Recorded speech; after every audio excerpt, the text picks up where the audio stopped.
So Leighton Flowers has a problem with Calvinists using the word dead in trespasses and sins. It's the biblical phrase, yeah?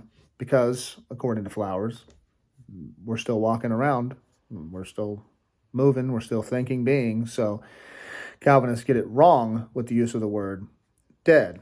Well, I've got a question for Mr. Flowers, okay? Let's go through the text. Ephesians 2, starting at verse 1.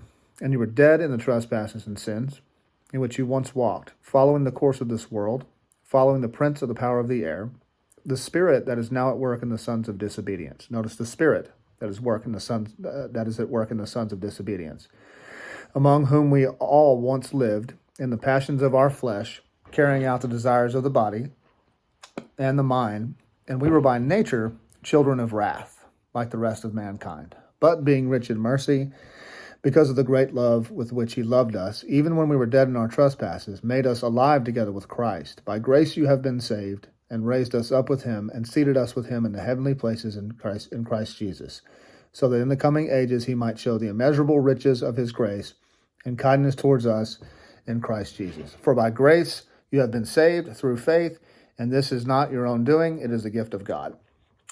Now, how anybody could read that entire section and see that entire deal entails a work of God and God only monergistically is bonkers to me. But I want to focus on his issue with our use of the words dead in trespasses and sins.